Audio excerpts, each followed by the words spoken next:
کی گود میں چاند کو ہی اتار دیا تھا۔ توجہ رکھیے گا اور اگلا جملہ سن کے میں پھر تاریخ کی طرف بڑھوں۔ کون ام البنین؟ ام البنین وہ فلک وفا ہے جس کے اوپر بنو ہاشم کا چاند چمکتا ہے۔ جب عباس دنیا میں آئے نا، ابھی میں نے تاریخ بتانی ہے جناب ام البنین کی، جملہ آ گیا تو سن لیجیے۔ جناب عباس جب دنیا میں آئے تو دنیا میں آنے کے بعد جو سب سے پہلا کلمہ جناب عباس کے منہ سے نکلا، تاریخ نے لکھا اولو کلمۃ قالہ العباس بتعلیم امہ یا حسین۔ توجہ کہ ام البنین کی تعلیم سے جو پہلا لفظ عباس کی زبان سے نکلا وہ تھا یا حسین۔ اور جب کبھی بھی جناب عباس بچپن میں چلتے تھے اور چلتے ہوئے جناب عباس کا پاؤں اٹک جاتا تھا، اور اٹکتے پاؤں کو دیکھ کے جناب ام البنین دیکھتی تھی کہ عباس کا پاؤں اٹک گیا ہے اور عباس زمین پہ گرنے کے قریب ہیں، تو گرتے ہوئے عباس کو دیکھ کے جناب ام البنین فرمایا کرتی تھی کلما عزلتا بفعلک فقل یا علی، اے عباس جب بھی پاؤں اٹکے نا تو یا علی کہا کرو۔ پہلا نام نکلا یا حسین، جب بھی پاؤں اٹکے تو کہا کرو یا علی۔ اور جب کبھی بھی جناب عباس بچپن میں روتے تھے تو روتے عباس کو دیکھ کے جناب ام البنین فرماتی تھی انت تبکی وانت ابن ممیت الموت، اور موت کو مارنے والے کا بیٹا ہو کے تو بھی روتا ہے۔ علی نے کہا عقیل سے انتہائی توجہ، بہادر خاندان کی عورت سے میں نے شادی کرنی ہے۔ کلام الامام میں امام الکلام، امام کا کلام، کلام کا بھی امام ہوتا ہے، اور امام کی زبان سے جو لفظ نکلتا ہے وہ بغیر مقصد کے نہیں نکلتا۔ علی نے کیا کہا؟ بہادر خاندان کی عورت سے میں نے شادی کرنی ہے۔ علی نے یہ نہیں کہا کہ بہادر عورت سے کرنی ہے، نہیں ہے مجمع میرے ساتھ، کیا کہا؟ کیونکہ شریعت میں جو مرد کا کی خصوصیت ہوتی ہے، جو مرد کا وصف ہوتا ہے وہ عورت کے لیے عیب ہوتا ہے، اور جو عورت کا وصف ہوتا ہے وہ مرد کے لیے عیب ہوتا ہے۔ مرد سخی ہو تو اچھا، عورت کنجوس ہو تو اچھی، مرد بہادر ہو تو اچھا، عورت بزدل ہو تو اچھی۔ سرکار علی کا یہ فرمان ہے کہ اگر خاندان کے مرد بہادر ہو تو عورتیں حیا والی ہوتی ہیں، اگر خاندان کے مرد بزدل ہو تو عورتیں جنگ کرنے کے لیے میدان میں آ جاتی ہیں۔ سلامت رہی، بات پہنچ میری آپ کا۔ اے عقیل، بہادر خاندان میں شادی کرنی ہے تو جناب عقیل نے کہا اے علی، اگر آپ نے شادی کرنی ہے تو بنو کلاب کی ام البنین سے کیجئے۔ کیوں؟ کہ اس کی ولادت بہت پاکیزہ ہے۔ ساتھ دیں گے تو میں پڑھوں گا، وہ کہیں گے ام البنین جو کلابیہ خاندان کی عورت ہے، مستور ہے، اس سے شادی کیجئے۔ کیوں؟ کیونکہ اس کی ولادت بڑی پاک ہے۔ آپ نے توجہ کی ہی نہیں، ابھی تو شادی ہوئی نہیں، ابھی تو بچے ہوئے نہیں، تو ام البنین کیسے؟ ام البنین بیٹوں کی ماں، ابھی تو شادی نہیں ہوئی، شادی ہوگی پھر بچے ہوں گے پھر ام البنین بنے گی۔ تو یہ کیوں کہا جناب عقیل نے کہ ام البنین سے شادی کیجئے؟ جناب ام البنین کا نام ہے فاطمہ، کنیت ہے ام البنین، لقب ہے ام الکرامات۔ باب الحوائج کی ماں ہو تو ام الکرامات ہی ہوگی نا، کرامتوں کی ماں بھی نام ہے فاطمہ، کنیت ہے ام البنین، لقب ہے ام الکرامات۔ اور عقیل نے کہا بنو کلاب کی ام البنین سے شادی کیجئے۔ ابھی شادی ہوئی نہیں، بیٹے ہوئے نہیں، ام البنین کیسے؟ اب توجہ، ام البنین کی والدہ کا نام ہے لیلا بنت شہید، ام البنین کی دادی کا نام ہے سمامہ بنت سہیل، ام البنین کے والد کا نام ہے جناب حزام، ام البنین کے دادا کا نام ہے ابو البراء، جنہیں ملائب الاسنہ کہا جاتا ہے، یعنی جو نیزوں کو اپنا کھیل بنائے اسے ملائب الاسنہ کہا جاتا ہے، اور وہ کون ہے؟ ابو البراء۔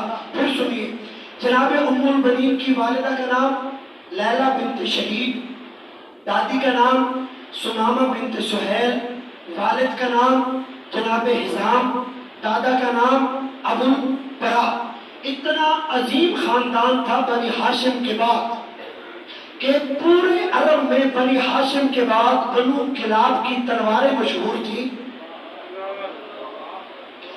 اور تاریخ نے یہ جملہ لکھا ہے کہ جتنے بھی بنو کلاب کے لوگ بازاروں میں دکانیں بناتے تھے نا، دکان کو کھلا چھوڑتے تھے، بیٹھتے نہیں تھے، اس خاندان کا روب اتنا تھا کہ جو بھی آتا چیز لیتا، پیسے خود رکھتا، چلا جاتا، کسی میں اتنی جرت نہ ہوتی کہ پیسے رکھے بغیر چیز اٹھا کے چلا جائے۔ اتنا بہادر یہ خاندان، میری بات پہنچ رہی ہے نا آپ تک؟ اتنا بہادر یہ خاندان ہے۔ اب جناب سمامہ بنت سہیل وہ ایک رات سوئی، انہوں نے خواب میں دیکھا کہ ایک چٹیل میدان ہے، اور یہ چٹیل میدان میں کھڑی ہے کہ اچانک آسمان پہ بادل نمودار ہوئے، بادلوں نے برسنا شروع کیا، جیسے ہی بارش ہوئی تو سمامہ فرماتی ہے میں نے ہاتھ آگے بڑھایا، میں نے جیسے ہی ہاتھ آگے بڑھایا بارش کی چند قطرے میرے ہاتھ پہ گرے، جیسے ہی بارش کی چند قطرے میرے ہاتھ پہ گرے اگلے ہی لمحے وہ بارش کے جو قطرے تھے وہ بارش کی قطرے نہیں تھے بلکہ ایک ہیرے میں تبدیل ہو گئے تھے۔ اور میری بات پہنچ رہی ہے نا؟ وہ بارش کی قطرے جو جناب سمامہ بنت سہیل کے ہاتھ پہ آئے وہ اگلے ہی لمحے بارش کا پانی نہ رہا بلکہ ایک ہیرے میں تبدیل ہو گیا۔ جناب سمامہ اٹھی، اپنے خاندان کے ایک بزرگ کے پاس گئی، ان کو جا کے اپنا خواب سنایا تو اس نے کہا اے سمامہ اس ہیرے کو ضائع مت کرنا، توجہ، اس ہیرے کو ضائع مت کرنا۔ سمامہ نے کہا کیوں نہ کروں؟ اس بزرگ نے کہا اس لیے نہ کر کیونکہ یہ ہیرا صالح المومنین کی نشانی ہے۔ مطلب کیا ہوا؟ اس نے کہا کہ اے سمامہ اللہ تجھے ایک بیٹی دے گا، اللہ تجھے ایک بیٹی دے گا، اور اللہ نے اس بیٹی میں اولاد سہلے کو رکھا ہے۔ اچھا اب یہ خواب تو ہو گیا، یہ خواب کس نے دیکھا؟ جناب دادی، جناب ام البنین کی دادی، والدہ کا نام ہے لیلا بنت شہید۔ اب جب لیلا بنت شہید یعنی کہ سمامہ کے بیٹے حزام کے گھر میں ولادت کا وقت قریب آیا تو اللہ نے بیٹی دی۔ جیسے ہی بیٹی پیدا ہوئی تو سمامہ نے کہا میرے خواب کی مجھے تعبیر مل گئی ہے۔ اب وقت گزرا، توجہ، اب وقت گزرا، گزرتے گزرتے جناب ام البنین پیدا ہو چکی ہے۔ ذہن میں رکھیے گا کہ ام البنین کو ام البنین کیوں کہا جاتا ہے؟ ام البنین پیدا ہوئی، 6 یا 7 سال کی ام البنین تھی جب ام البنین نے بھی ایک خواب دیکھا۔ جناب ام البنین نے بھی ایک خواب دیکھا، صبح اٹھی، اپنی دادی کے پاس آئی اور دادی کے پاس آ کے جناب ام البنین فرماتی ہے قد رأیت رؤیۃ عظیمۃ، اے دادی میں نے ایک عظیم خواب دیکھا ہے، کأنہ، اے دادی میں نے ایک عظیم خواب دیکھا ہے، کون سا؟ کأنہ قمر السماء، وَالثَّلَاثَةَ كَوَاكِبٍ فَنَزَّلْنَا عَلَىٰ حِجْرِي، میں نے خواب میں دیکھا ہے کہ ایک چاند اور 3 ستارے میری گود میں اتر آئے. نہیں پوچھی بات؟ میں نے خواب دیکھا ہے کہ 3 ستارے اور ایک چاند میری گود میں اتر آئے. جناب زمانہ آگے بڑھی، ام المؤمنین کی عمر 5 یا 6 سال، ماتھا چوم کے کہا اے فاطمہ، اللہ تجھے 4 بیٹے دے گا، جب وہ اکٹھے چلیں گے تو 3 ستارے نظر آئیں گے، چوتھا چاند دکھائی دے گا.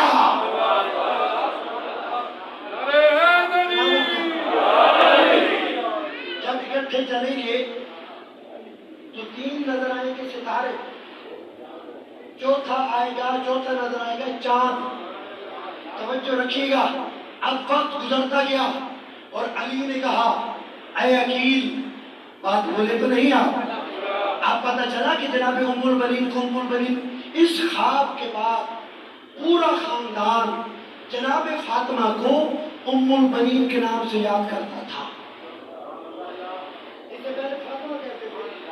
جیسے ہی خواب سنایا تو دادی نے تعبیر بتائی، اس کے بعد کیا کہنا شروع کر دیا کہ تو آج کے بعد کیا ہے؟ ام المؤمنین ہے، تو بیٹوں کی ماں ہے. اب وقت آیا جب علی نے کہا اے عقیل، جا اور خاندان کو تلاش کر جو بہادر ہو، میں نے اس خاندان میں شادی کرنی ہے. آپ نے توجہ نہیں فرمائی. کتنی باعظمت بی بی ہے ام المؤمنین کہ جاتے ہوئے جس سے شادی کا حکم فاطمہ دے کے جائے. حالانکہ جب بھی کوئی زوجہ مر رہی ہو تو وہ وصیت کر کے جاتی ہے میرے بعد شادی مت کرنا، میرے چھوٹے چھوٹے بچے ہیں. جبکہ جناب فاطمہ جاتے ہوئے وصیت کر کے گئی اے علی میرے بعد شادی کرنا، جس سے ایک روایت کے مطابق بی بی نے نام بھی لیا ام المؤمنین سے. کیوں؟ کیونکہ وہ میرے حسین سے پیار بہت کرتی ہے. اب کیا کہا؟ توجہ ہے نا. اب علی نے کہا اے عقیل رشتہ تلاش کر. جناب عقیل نے کہا بنو کلاب خاندان ہے، میں وہاں جاتا ہوں. علی نے بھیجا. اب جب جناب عقیل آئے خاندان بنو کلاب کے پاس، خاندان کا سربراہ کون تھا؟ جناب حزام. جناب حزام کے دروازے پہ آ کے دق الباب کیا. اندر سے جناب حزام باہر آئے. جیسے ہی باہر نکلے نا، دیکھا سامنے ابو طالب کا بیٹا کھڑا ہے، نام جس کا عقیل ہے. اپنے سر سے اپنی پگڑی اتار کے استقبال کے لیے بڑھ کے کہتا ہے میرے لیے اس سے بڑی خوش نصیبی کیا ہو سکتی ہے کہ میرے گھر میں ابو طالب کا بیٹا مہمان بن کے آیا ہے. توجہ رکھیے گا. جناب حزام نے یہ نہیں پوچھا کہ کیوں آئے ہیں. جناب حزام نے کہا میرے گھر بیٹھیے، جملہ سنیے گا وصول کیجیے گا. جناب حزام نے گھر بٹھایا. جناب عقیل کو یہ نہیں پوچھا کہ آپ کیوں آئے ہیں. جناب عقیل کو گھر بٹھا کے نوکروں کو کہا کہ عقیل کو کھانا کھلاؤ، عقیل کی خدمت کرو، عقیل کو پانی پلاؤ، اور خود باہر نکلے اور محلے میں جا کے دستک دے کے کہتے تھے شام کو میرے گھر آنا. توجہ آپ کو پتا ہے نا، ہمارے گھر میں کوئی ایس ایچ او آ جائے، ہمارے گھر میں کوئی ایم پی اے آ جائے، ہمارے گھر میں کوئی ایم این اے آ جائے تو ہم اپنے دوستوں کو کہتے ہیں یار شام کو میرے گھر آ جانا، ایم پی اے آ رہا ہے. جناب حزام نے بھی لوگوں کو کہا آج شام کا کھانا تمہارا میرے پاس ہے، کیونکہ آج میرے گھر ابو طالب کا بیٹا عقیل آیا.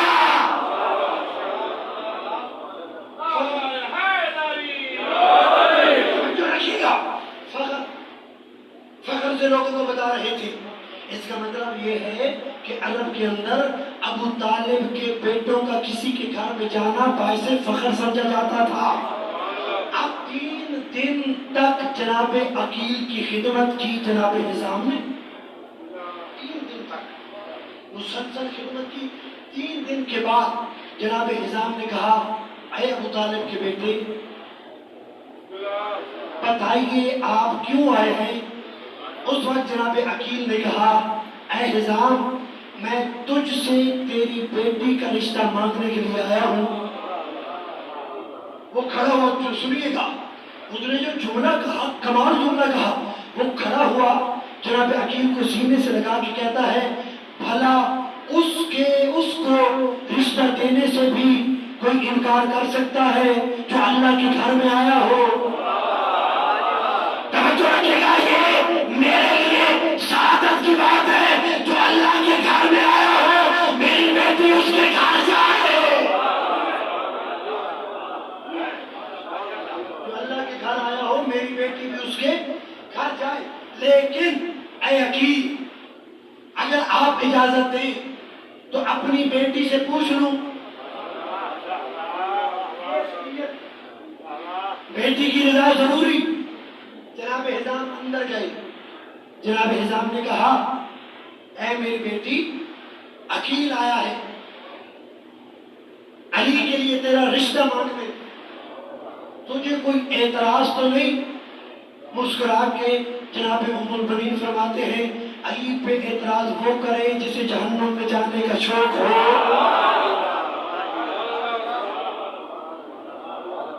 علی پہ اعتراض وہ کرے جسے جہنم میں جانے کا شوق ہو۔ رضامندی ظاہر کی، علی کی شادی ہو گئی جناب ام البنین سے۔ جناب ام البنین آ گئی کہاں پہ؟ علی کے گھر میں۔ علی کے گھر میں مالک بن کے نہیں، کنیز بن کے رہی۔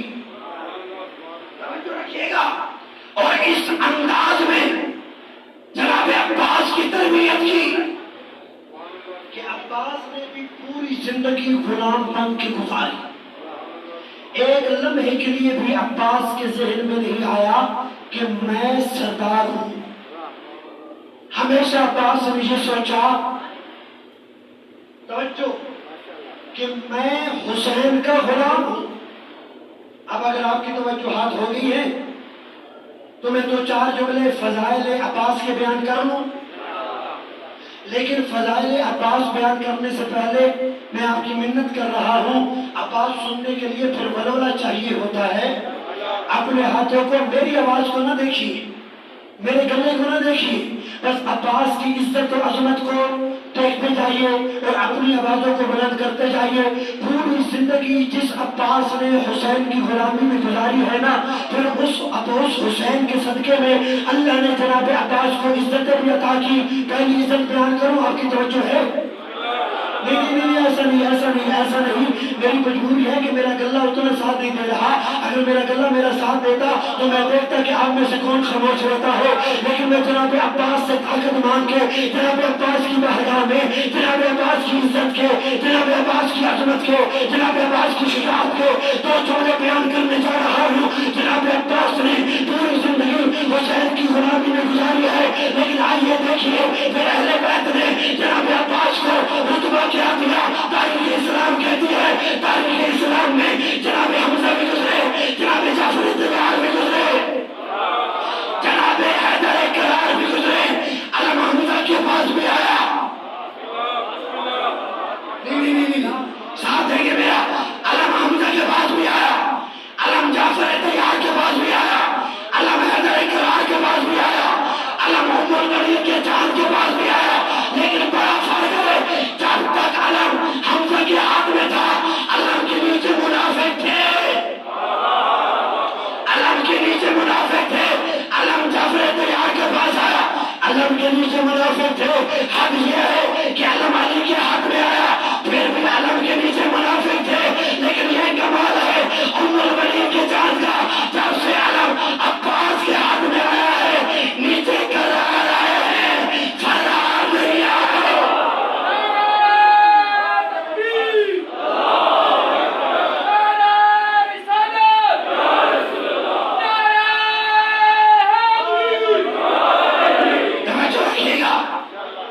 جب سے علم آیا ہے عباس کے ہاتھ میں، نیچے قرار ہے، نیچے مومن ہے، نیچے منافق نہیں۔ ایک اور بھی معجزہ ہے جناب عباس کا۔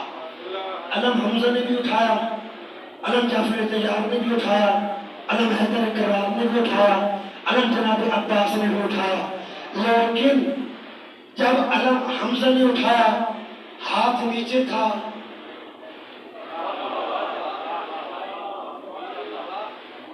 جب علم حمزہ نے اٹھایا ہاتھ نیچے تھا، علم اوپر تھا، علم جعفر نے اٹھایا ہاتھ نیچے تھا، علم اوپر تھا، علم علی نے اٹھایا ہاتھ نیچے تھا، علم اوپر تھا، لیکن جب سے علم عباس کے ہاتھ میں آیا علم نیچے رہ گیا۔ عباس، اور جملہ سنیے، علی اور عباس میں فرق ہے۔ جو ہاتھوں سے علم اٹھائے اسے علی کہتے ہیں، علم جس کے ہاتھ اٹھائے اسے عباس ابن علی۔ اور پھر تاریخ میں ذکر العباس ایک کتاب ہے، اس کے اندر ایک جملہ لکھا گیا ہے کہ جو علم جناب حمزہ کے پاس تھا اس کے اوپر لکھا تھا لا الہ الا اللہ، جو علم جناب جعفر طیار کے پاس تھا اس کے اوپر بھی لکھا تھا لا الہ الا اللہ، جو علم جناب علی کے پاس آیا اس کے اوپر لکھا تھا لا الہ الا اللہ محمد رسول اللہ، لیکن جو علم عباس کے پاس آیا اس کے اوپر لکھا تھا لا الہ الا اللہ محمد رسول اللہ۔ علی ولی اللہ ذکر العباس والے نے لکھا ہے، اس کا مطلب یہ ہے کہ عباس لشکر کا لمبردار نہیں تھا، علی کی ولایت کا لمبردار۔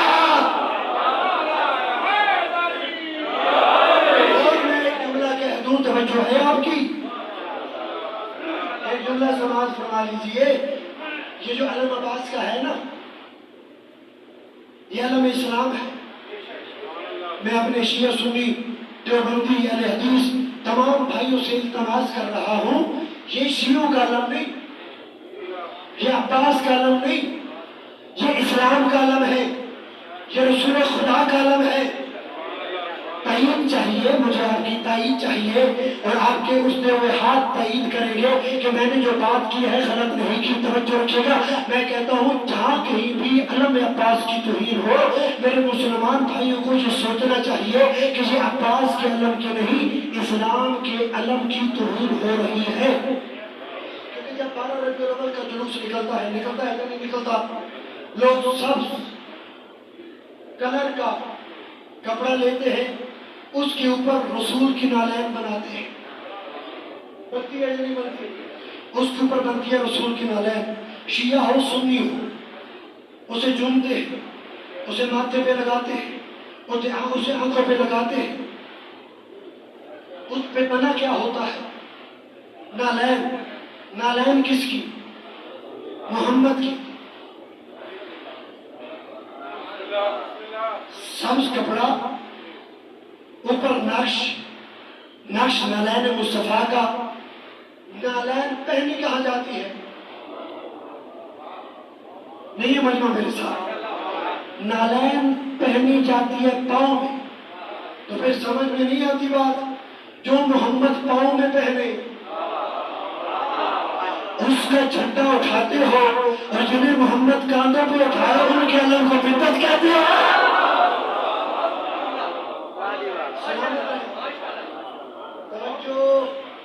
ہاتھ تو نہیں گئے آپ؟ جنہیں نبی پاؤں میں پہنے اسے سینے سے لگاتے ہو، اسے ماتھے پہ رکھتے ہو، اور جنہیں نبی کندھوں پہ اٹھائے ان کے علم کو بدعت کہتے ہو۔ توجہ رکھیے گا، بڑی بڑی مماثلت ہے جناب علی اور جناب عباس۔ آخر جملہ، جناب علی اور جناب عباس میں بڑی بڑی شباہت ہے۔ علی بھی شیر ہے، عباس بھی شیر، علی بھی 4 بھائی، عباس بھی 4 بھائی۔ علی کی ماں بھی فاطمہ، عباس کی ماں بھی فاطمہ، علی بھی علمبردار، عباس بھی علمبردار۔ علی بھی بنص قرآن چاند والشمس والضحاها والقمر اذا تلاها، ہمیں سورج کی قسم، ہمیں سورج کے پیچھے آنے والی چاند کی قسم، وہاں سورج محمد چاند علی، یہاں سورج حسین چاند عباس۔ توجہ کرتے جائیے، وہاں سورج محمد چاند علی، یہاں سورج حسین۔ چاند عباس توجہ کریں تو جملہ کہوں. میں اب جناب علی کی بارگاہ میں جسارت کرنے لگا. اے علی مجھے معاف کر دینا، علمبردار آپ بھی ہیں، علمبردار عباس بھی ہیں، لیکن علمبرداری کے میدان میں عباس آپ سے 2 قدم آگے ہے. آپ کو علم دیا محمد نے، حسین کو، عباس کو علم دیا حسین نے. آپ کو علم ملا خیبر میں، عباس کو علم ملا کربلا میں. اب جنہیں تاریخ یاد ہے یاد رکھے جملہ، آپ کو علم ملا خیبر میں، عباس کو علم ملا کربلا میں. اے علی جن کے درمیان میں سے آپ کو علم ملا ہم انہیں بھی جانتے ہیں.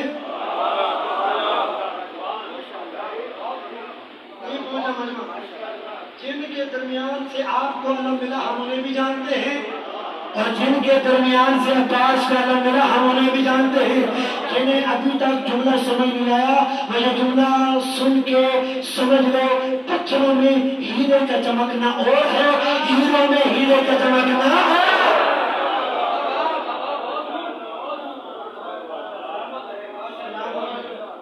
پتھر ہی پتھر ہو،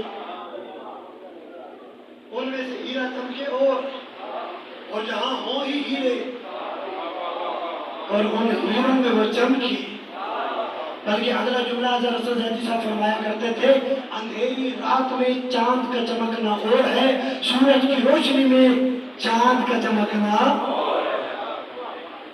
جو سورج کی روشنی میں چمکے اسے عباس کہتے ہیں. ابھی میں مصائب پڑھ نہیں رہا، مصائب سے پہلے میں آپ کو جناب عباس کا ایک حملہ سنا رہا ہوں. جب جناب حسین غاری خواب تک پہنچ گئی، جناب ام المؤمنین کی کس طریقے سے شادی ہوئی، کس طریقے سے علی کے گھر میں آئی، کس طریقے سے جناب عباس کی تربیت کی، میں نے آپ تک پہنچا. اب سنیے، مولا عباس آئے مولا حسین کے پاس، وہاں کا ایک مرتبہ حملے کی اجازت دیجیے. کتاب پہ وہی ہے ذکر العباس، اس کے اندر یہ واقعہ لکھا ہے، وہ جو ہے نا آپ کی ایک مرتبہ حملے کی اجازت دیجیے. حسین نے حملے کی دی اجازت. اب عباس کے پاس صرف نیزہ ہے. لشکر کے قلب میں داخل ہوتے ہیں، میمنہ کو میسرہ پہ، میسرہ کو میمنہ پہ، گھوڑے کو بندے پہ، بندے کو گھوڑے پہ پٹختے ہیں. فوجی بھاگ رہے ہیں، گھوڑے بھاگ رہے ہیں، الامان الامان کی صدائیں بلند ہو رہی ہیں. یا ایک شامی فوج میں مارد نامی پہلوان نکلا. اس نے شمر کو دیکھ کے کہا، اے شمر تم سے یہ بچہ قابو نہیں آتا. شمر نے کہا میں ہٹ جاتا ہوں تو کر لے، میں ہٹ جاتا ہوں تو قابو کر لے. مارد کی عمر تھی 95 سال، اتنا بزرگ. مولا کی عمر تھی 32 سال. مارد آگے آیا، آگے آ کے مارد نے 3 باتیں کی. مارد نے کہا اے بچے میں تمہیں اپنی تلوار سے ڈراتا ہوں، میں تمہیں حکم دیتا ہوں میری بیعت کر لے. مجھے تمہاری جوانی پہ بچپنے پہ ترس آ رہا ہے. تو جو یہ 3 باتیں کی، مارد خاموش ہوا. جیسے مارد خاموش ہوا اب جناب عباس بول رہے. جناب عباس نے کہا اے مارد تو نے کیا کہا؟ مارد کہتا ہے اے بچے میں تمہیں اپنی تلوار سے ڈراتا ہوں. جناب عباس آگے بڑھے اور آگے بڑھ کے کہنے لگے اے مارد میں علی کا بیٹا ہوں، ہم تلواروں سے نہیں تلواریں ہم سے ڈرتے ہیں.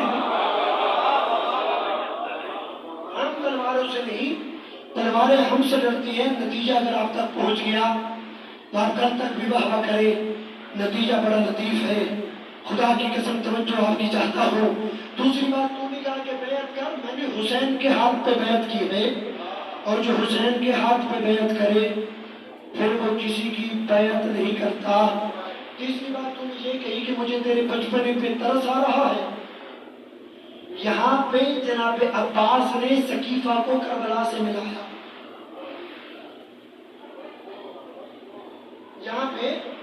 جناب عباس نے سقیفہ کو کربلا سے ملایا، جیسے ہی کہا نا مجھے تیرے بچپنے پہ ترس آ رہا ہے، تو جناب عباس نے کہا اے مالک کیا تو یہ نہیں جانتا کہ بہت سے بچے بہت سے بوڑھوں سے بہت اچھے ہوتے ہیں؟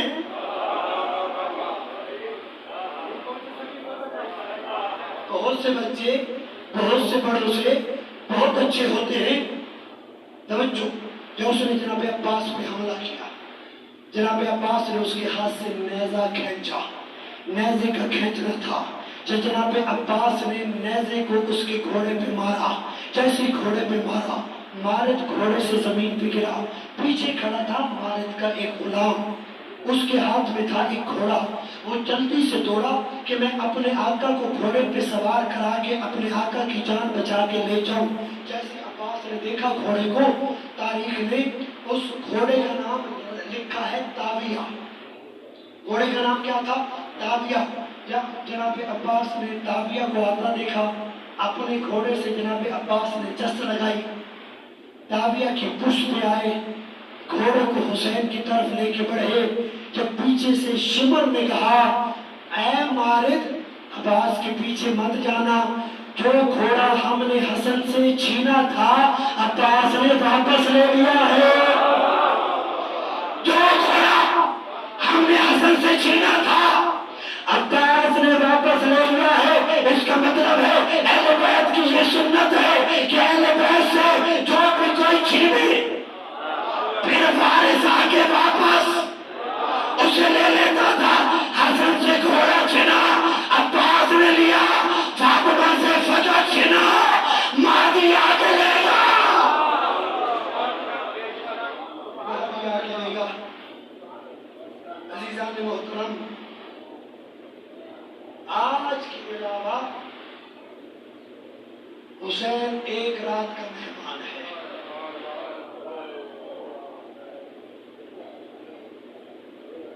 اجرهم اللہ۔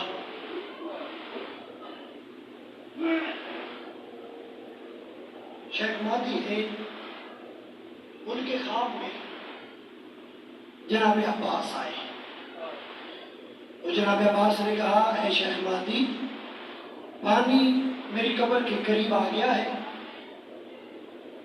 اور میں نہیں چاہتا کہ جس پانی کو حسین کی سکینہ نہ پیے، عباس اس پانی کے قریب رہے، پانی کے منہ کو میری قبر سے موڑ۔ شیخ مہدی اٹھے، 4 مزدوروں کو بلایا اور کہا کہ جو عباس کی قبر کی طرف پانی آ رہا ہے اس کا رخ موڑو۔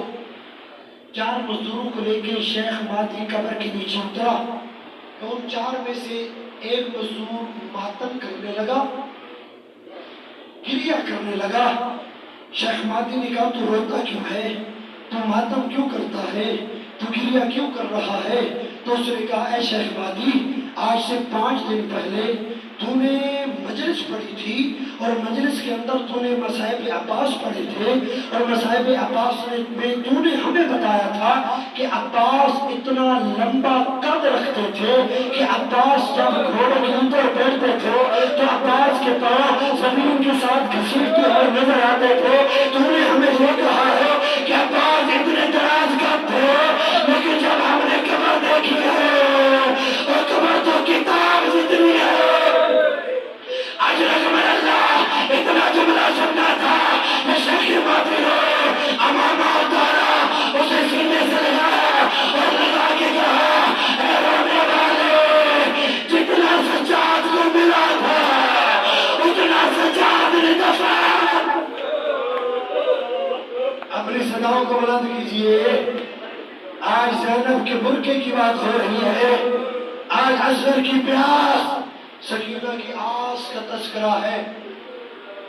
روایت کے جملے ہیں جناب عباس کی قبر کتنی تھی؟ کل کتاب جتنی کتاب ہوتی ہے نا، اس کتاب جتنی جناب عباس کی قبر کا حجم ہے۔ جناب سکینہ جناب عباس کے خیمے میں آئی، سلامت رہیے، اللہ آپ کی عزت کو سلامت رکھے۔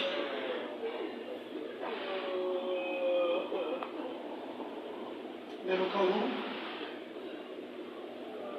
تاکہ آپ بھی کربلا پہنچے، اپنے ذہن کو اس خیمے میں لے جائیں جہاں عباس ہے، اور عباس کے سامنے حسین کی 4 سال کی بیٹی کھڑی ہے۔ سکینہ آئی، چچا عباس میرا اصغر 3 دن کا پیاسا ہے، میرے اصغر کے لیے پانی کا بندوبست کیجیے۔ عباس نے کہا سکینہ صبح سے اجازت مانگ رہا ہوں، اپنی آوازوں کو آزاد چھوڑیے گا، صبح سے اجازت مانگ رہا ہوں، آقا حسین مجھے اجازت نہیں دیتے۔ سکینہ نے کہا اے چچا وکیل میں بنتی ہوں، آپ میرے ساتھ چلیے۔ جناب سکینہ کے ہاتھ میں مشق تھی، جناب عباس نے کہا اے سکینہ مشق میری گردن میں ڈالیے۔ حسین بچانا یہاں پہ ایک کمال کا جملہ لکھتے ہیں کہ اے عباس تیری وفا پہ قربان جاؤں، کہ عباس کا قد لمبا تھا، سکینہ کا قد چھوٹا تھا۔ عباس نے اپنے سر کو اتنا جھکایا، اتنا جھکایا، اتنا جھکایا کہ عباس کے ہاتھ سکینہ کے پاؤں پہ آ گئے، اور سکینہ نے جناب عباس کی گردن میں مشق کو ڈالا۔ اب آگے آگے سکینہ ہے، پیچھے پیچھے جناب عباس ہے، عباس کے ہاتھ میں علم بھی ہے۔ عباس کو سکینہ کے ساتھ آتا دیکھ کے اب مولا حسین نجف کی طرف منہ کر کے کہتے ہیں اے بابا علی اب حسین تیری بیٹیوں کی چادروں کا ضامن نہیں ہو، اب میری بیٹی وکیل بن کے آ رہی ہے عباس کے ساتھ۔ اب آگے آگے جناب سکینہ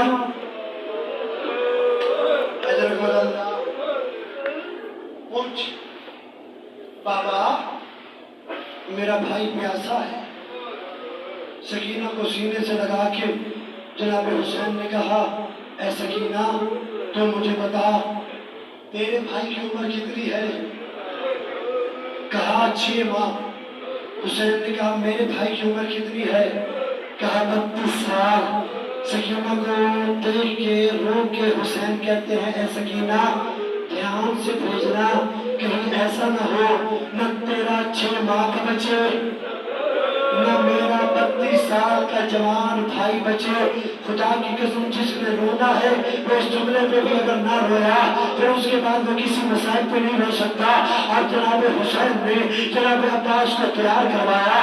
اب جناب عباس جس عالم میں تیار ہو، جناب عباس کے پاس تلوار بھی ہے، جناب عباس کے پاس نیزہ بھی ہے، جناب عباس کے پاس زرہ بھی ہے، جناب عباس کے پاس خود بھی ہے، جناب عباس کے پاس خنجر بھی ہے۔ جیسے ہی جناب عباس گھوڑے پہ سوار ہوئے نا، سوار ہوتے عباس کو دیکھ کے جناب حسین نے کہا اے عباس لڑنا ہے یا پانی بھرنا ہے؟ میری اپنے ذہن کو بلند کیجیے گا۔ حسین نے عباس کو دیکھا اور دیکھ کے کہا اے عباس لڑنا ہے یا پانی بھرنا ہے؟ اس وقت حسین کو دیکھ کے عباس نے کہا اے آقا حسین پانی بھرنا ہے۔ اس وقت حسین نے کہا اے عباس اگر پانی بھرنا ہے تو تلوار مجھے دے دے۔ ہائے ہائے ہائے ہائے عباس اگلا جملہ بہت مزید ہے، اگلے جملے کو اپنے دل میں جگہ دیجیے گا۔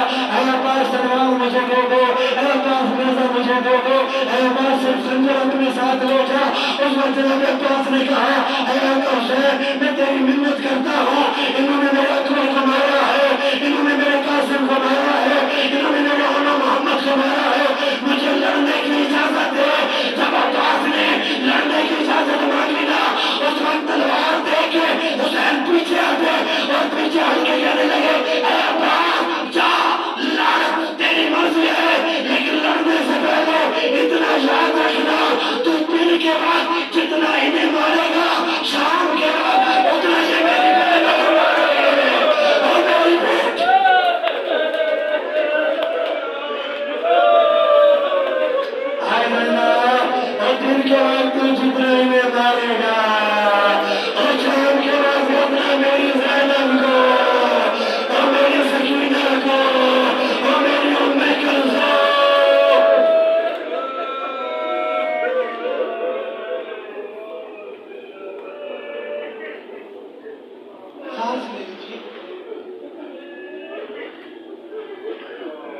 مرتبہ سنیے، اے عباس تو انہیں تلوار سے مارے گا، وہ میری بہنوں کو تلوار سے ماریں گے، تو انہیں نیزوں سے مارے گا، وہ میری بہنوں کو نیزوں سے مارے گے، تو انہیں بھگا بھگا کے مارے گا، یہ میری 4 سال کی بیٹی کو گھوڑوں کے ساتھ بھگائیں گے۔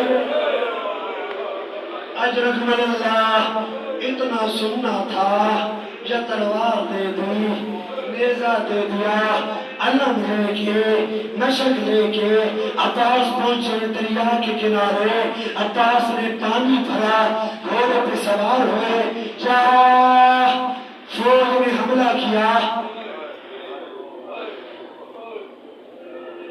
نہیں یہ حق نہیں بنتا، تھوڑا سا اپنے ذہن کو مزید لے جائیے کربلا، منظر میں پیش کرتا ہوں، اپنی آوازوں کو آپ آزاد چھوڑیے، گھوڑوں کی زین پہ بیٹھے ہیں عباس، ہاتھ میں علم، خیموں میں منظر کیا ہے؟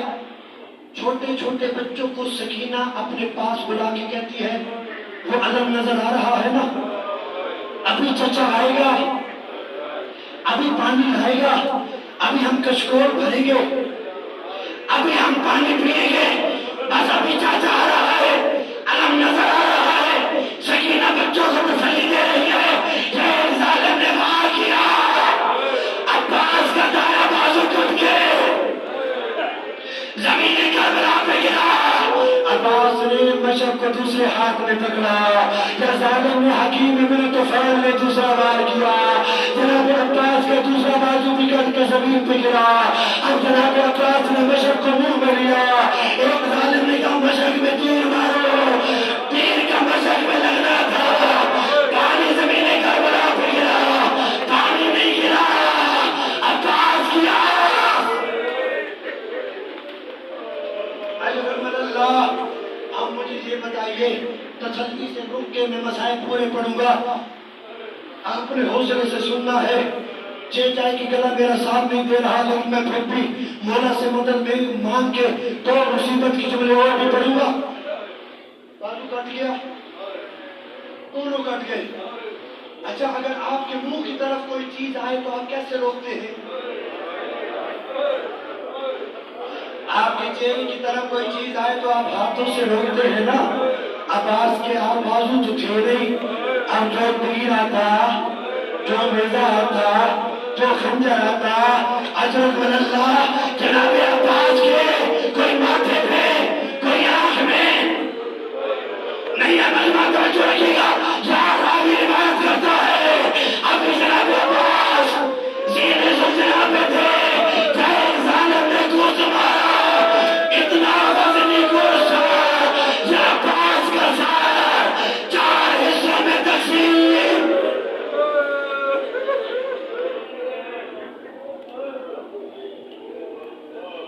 بلکہ روایت کے جملے یہ ہے، اتنا وزنی کرس تھا کہ جناب عباس کا دماغ نکل کے شانوں پہ گر گیا، سینے سلجنا سے زمین کربلا پہ گرے۔ پھر وہی سوال، جب بھی کوئی گرتا ہے تو ہاتھوں کا سہارا لیتا ہے، عباس کے ہاتھ تو تھے نہیں، پھر مجھ سے پوچھیے عباس گرے کیسے؟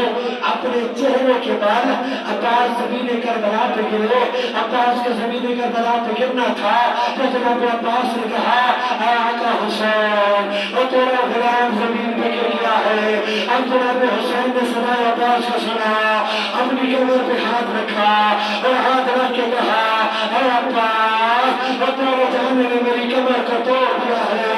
اب جناب عباس، جناب حسین، جناب عباس کی لاش پہ پہنچے، منظر کیا تھا؟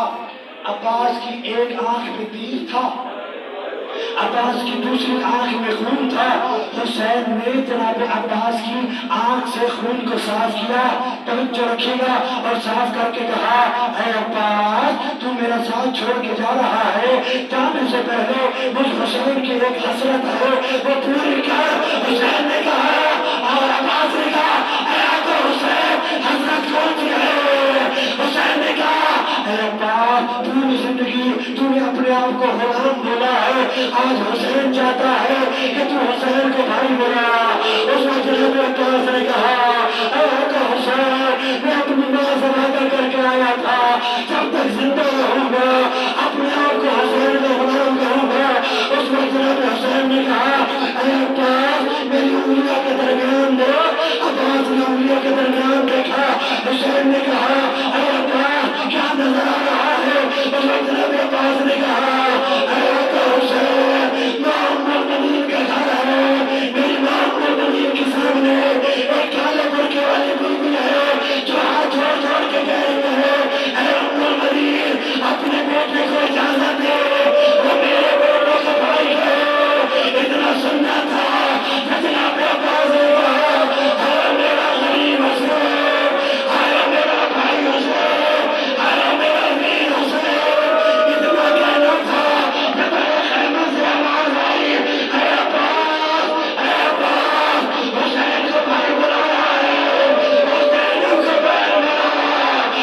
دعا میں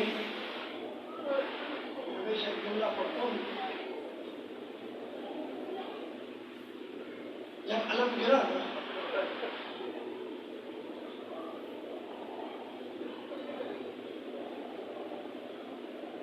اپنی دعاؤں کو اپنے ذہن میں رکھیے، باب الحوائج کے صدقے آپ کی دعائیں قبول ہوں گی۔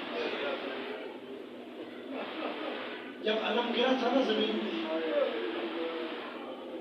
اور سکینہ کو علم نظر نہیں آیا، دوڑ کے آئی تھی اپنے بابا کے پاس، بابا میرا سر مرتا ہے تو مر جائے، اپنے بھائی کو واپس۔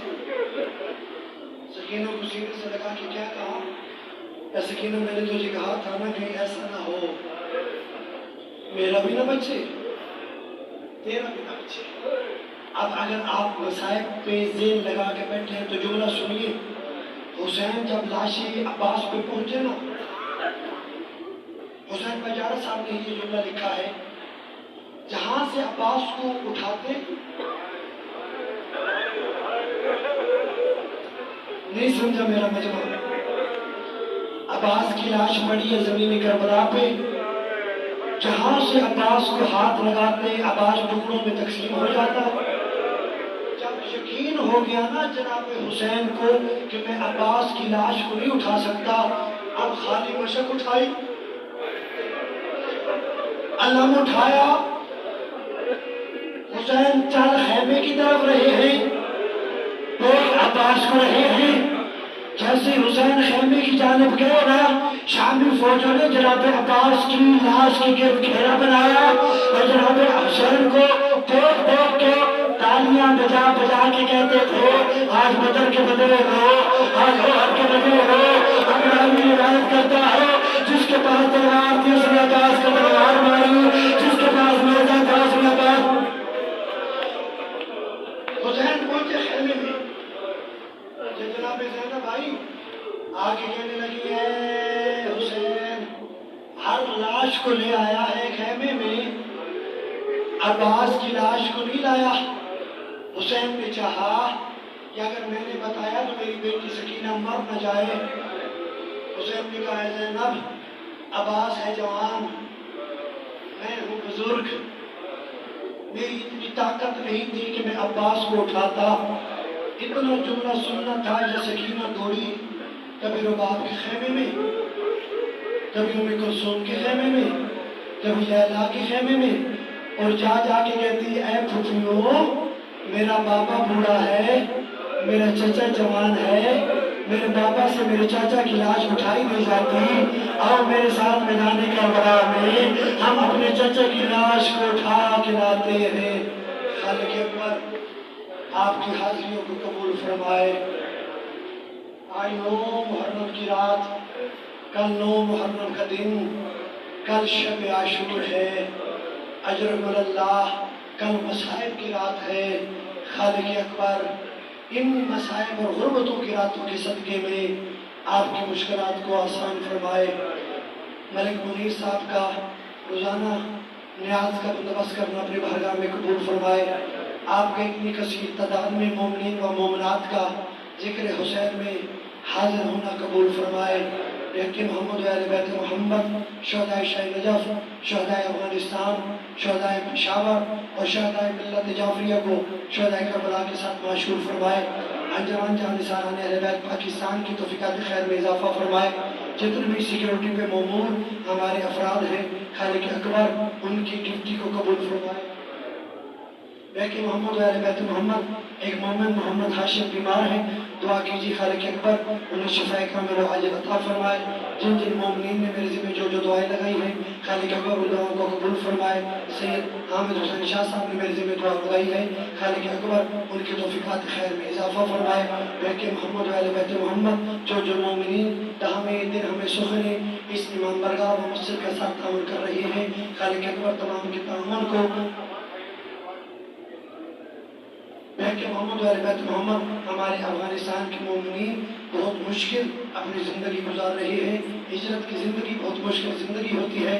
خالق اکبر ان کے لیے آسانیاں پیدا فرما, ان کی مشکلات کو آسان فرما, اور ان کو اپنے وطن پہ آباد رہنے میں جلدی عطا فرما, تاکہ یہ اپنے وطن پہ جائیں اور اپنے سرزمین پہ جا کے اپنی زندگیوں کو بسر کر سکیں. سرکار حجت کے ظہور میں تاجیل فرما. سید احسن ندوی مرحوم ان کے خانوادے کی طرف سے بھی نیاز کا بندوبست کیا جاتا ہے, اس کو اپنے بارگاہ میں قبول فرما. اور ملک منیر صاحب کے مرحومین کے اور آپ تمام حاضرین کے جملہ مرحومین کے درجات کو بلند فرمائے اور سرکار حجت کے ظہور میں تاجیل فرمائے.